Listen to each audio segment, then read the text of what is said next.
Hello folks, I'm Headley, another fat bearded man talking about records, and I'm back with another folk rock video. The last ones I did were looking at American folk rock, the first one being folk rock duos, the second one being individual folk rock artists, but those were American artists or Canadian. But this one I'm going to look a bit closer to home. So this is, I'm calling it traditional folk rock or British folk rock. But when I say British, I also include Ireland and somewhere else, but I'm going to keep that one as a bit of a surprise. So this is a folk rock where they are melding the sort of the folk tunes, styles of wherever they're from. Mostly it's either England, Scotland, Ireland, and yeah, obviously amping them up, putting guitars on them. Yeah, like Fairport Convention, there you go, or Steel Eye Span. So this is what I'm calling a kind of a traditional British folk rock style. So let's get started. This first one I'm going to show you is Mr. Fox. Now this is a double album which contains both of their records. They released two, the first one being the self-titled one, there it is, great cover. That was released in 1970, and the second one was released in 1971, and that's The Gypsy. So Mr. Fox was basically a vehicle for Bob Pegg and his wife Carol Pegg, also known as Carol Ann Pegg. They got into folk music in Nottinghamshire, which had a very vibrant traditional folk sort of scene, and then they moved up to Yorkshire, to Leeds, where Bob was at Leeds University, studying the music of the Yorkshire Dales. It was sort of a social anthropology course, with his focus being on the folk music of the Yorkshire Dales. The Yorkshire Dales being an area of outstanding natural beauty, which is sort of borders mostly in North Yorkshire, which is in the sort of central north of the country, but it also borders or goes into Lancashire. Well, we don't hold that against it, and Cumbria. I have no problem with Cumbria. Yeah, so he was interested in the music, and he met up with Ashley Hutchins, who I think at the time had just left Fairport Convention, but before he'd started Steel Eye Span. And yeah, they got chummy, and he sort of really helped Bob Pegg sort of focus in on what could be a sort of a specific kind of direction that the band could take. So most of the music that they did was looking to that tradition of Yorkshire music. I should point out that whereas Fairport Convention and Steel Eye Span and a lot of the other bands, they did modern versions or rock versions of traditional folk songs, what Mr. Fox did is they wrote most of their material. I think perhaps all of the stuff on the first album.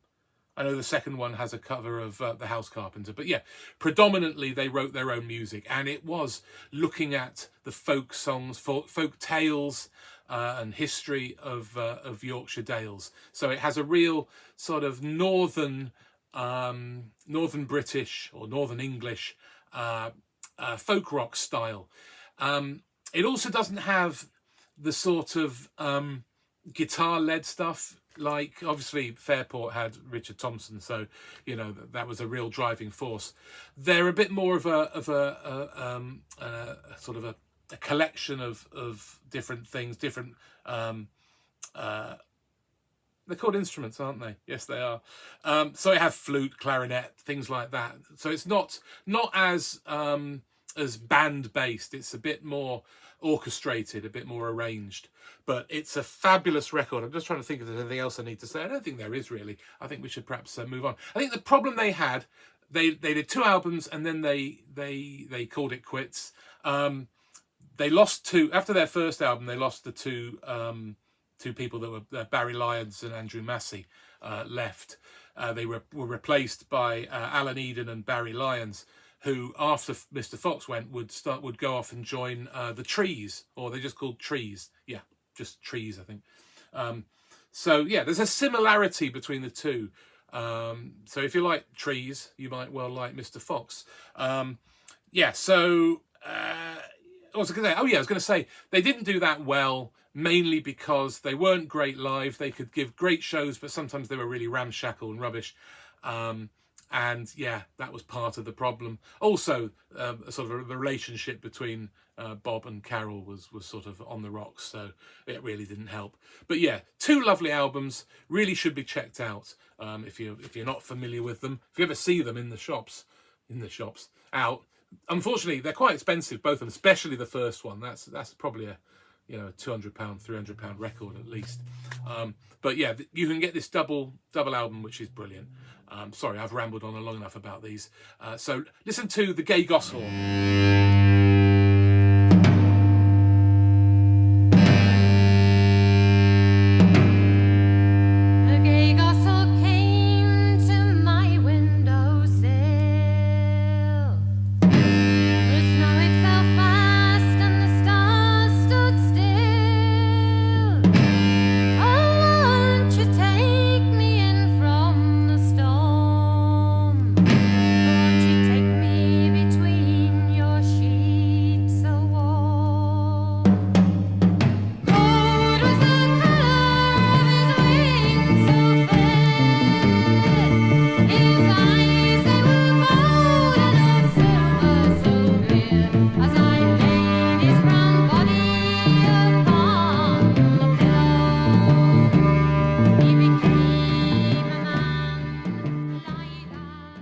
Mr. Fox, the Gay Goshawk, lovely couple of albums. Shame they didn't last, but their solo materials. Carol Ann Pegg's solo album that she released is very good, as well as Bob Pegg's solo stuff as well. So yeah, check out Mr. Fox.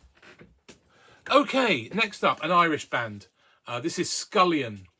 I was given this by the venerable Ben Costello, ex of this parish.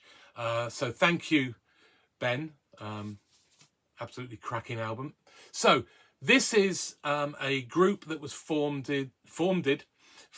by Sonny Cundell, who had been in the folk rock group Tir Nog, which was an earlier Irish folk rock folk prog group. But I think they did a couple of albums by the time. But this was 79, and this was his new outfit, and this was their first record. There have been other ones. I think they've done at least 3 or 4 by now. I think it's a project that he keeps going back to.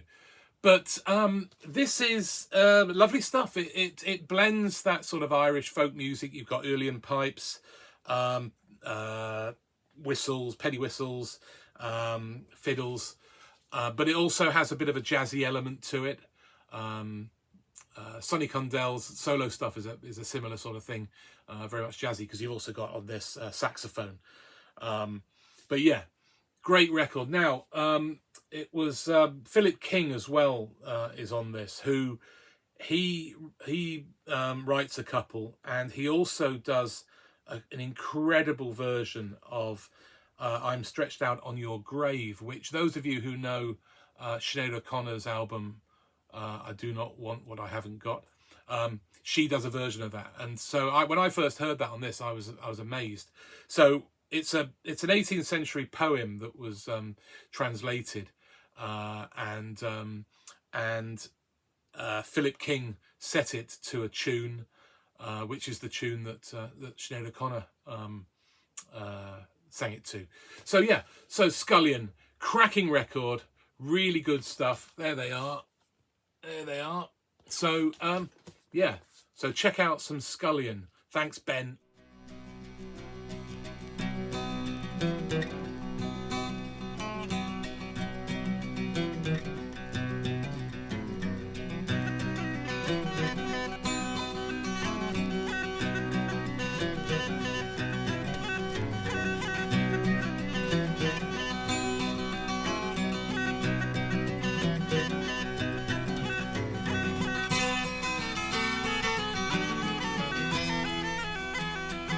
cat she went a hunting and found the barn a blazing, and back she's come a calling, a calling, a calling. Wake up, farm boys, the barn is burning down. Now the rats came out in the hundreds, and the cat she caught a plenty. She's got the artful dodger, the dodger, the dodger. She's fried him in the burning hay, the barn is burning down. And the cat she has to... Okay, next up, Five Hand Reel. This is from 1976. They were a Scottish, Irish, English folk rock band. Predominant, I say that because all their members were drawn from those three nations. But they produced a kind of a traditional looking folk rock, drawing from tunes and songs from Ireland and Scotland predominantly. And most noticeable really for being a band that Dick Gaughan was in. Now, Dick Gaughan had just left the Boys of the Lock, who were a quite traditional outfit, to join this group. And he has got the most beautiful voice, wonderful voice. Just listening to him is just incredible. It's quite a thick accent, and he sings quite fast. So sometimes it's quite good to listen to this with some lyrics if possible. But yeah, beautiful voice. It also has Barry Lyons, who was in Mr. Fox, and in also Trees. So there we go, a bit of a connection. But yeah, this is a great record. Yeah, straight ahead, folk rock, Scottish Irish. There you go. What the deal have you gotten for a king but a wee German lairdy? When we get to bring him home, he was delving on a shardy. Sugar kale and lemon leeks, but the hose and but the bricks, and of his beggar dancing tricks, the wee German lairdy.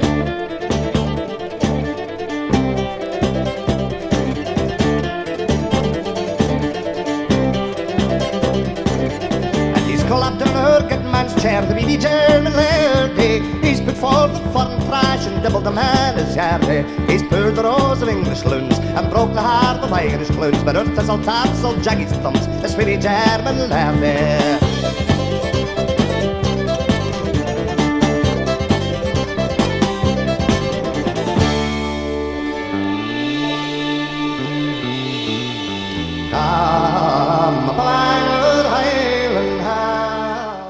That was Five Hand Reel.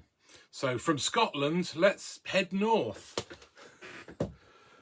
to Norway, and we get to folk. This is as in folk, as you can see it's spelt. Yeah, this is their first album, self-titled, from 1974, heavily influenced by Steel Eye Span and Fairport Convention. So if you like those, if you can cope with Norwegian lyrics, I think you'd very much like this. I think this is a lovely record. I think it's very well recorded. I think that's one of the things. So yeah, 1974. They draw on English folk rock. So there's tunes on here that you might have heard done by Fairport or Steel Eye Span. But they also do some Norwegian folk tunes as well. In the kind of style. It's helped by having, the Hardanger fiddle. The Hardanger fiddle. I can't say Hardanger and then fiddle, I just did. Which has a slightly different sound. It's a traditionally a Norwegian folk instrument. I'm not quite sure what the difference is. I think it's slightly bigger. But yeah, it gives it a bit of a different sound. And this has female and male vocals. So they kind of split them.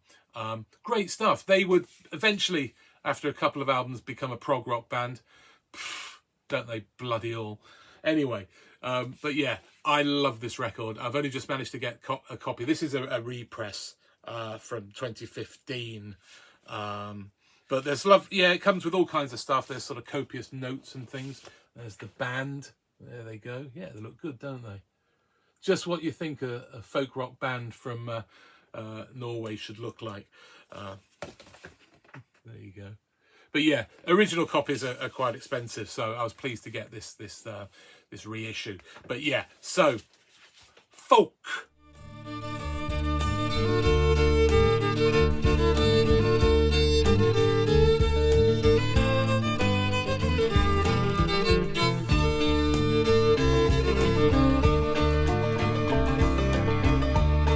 Skjønn jomfru gikk på Høyenfjell, så ned i den dype dal. Der så hun et skip kom seilende, 3 grever var ombord. Den aller yngste greven som der på skipet var, han ville seg trolova, ved meg som jeg var. Så tok han frem av fingeren sin en ring av gull så rød, så sagte han skjønn pike. Okay, so that was a bit of Norwegian folk rock. Norwegian British folk rock. So yeah, folk. Right, last one, and this is probably the rarest and most obscure. And this is the Mountain Ash Band. Oh, a bit of a shiny cover, isn't it? So this is called The Hermit. This is from 1970. Well, it's recorded in December of 75. So let's say it was released in 76. And this is a group that was kind of a collective out of Ilkley in West Yorkshire, at the edge of the Yorkshire Dales. We've already talked about that. So it's another Yorkshire record. Lovely stuff, brilliant. So this is a sort of a concept album about the hermit, which is a guy who was called Job Senior, who was a hermit who lived on Ilkley Moor. And there's a picture of the band on Ilkley Moor. This is the Cow and Calf Rocks, so cool because there's a great big one and there's a little one, and that's on Ilkley Moor. There's an old song. I'm not going to sing it. Those in the UK might know it, but yeah, very, very influenced by Steel Eye Span, but it's interspersed with stories about the life of Job. It's Job, isn't it? It's not Job. Job Senior. And his life living as a hermit on the moors. Now, this is a copy that I was passed on to me by a neighbour, and they got it from the member of the band, I think Jeff Bowen, who's the fiddle player, because our neighbours, they used to live over at Ilkley, and they knew all the artists and used to sing and play with them. So they got given this copy. I think there's only about 300 of these were produced, so it's quite collectible. But yeah, it's a bit of an obscurity, but it has got merit. So anyway, I will leave you with a bit of the Mountain Ash Band from the album The Hermit. So I will be back. Do you know what? I might do some American folk rock bands next. How about that? Yeah, I think I will. Okay, so until then, bye-bye for now.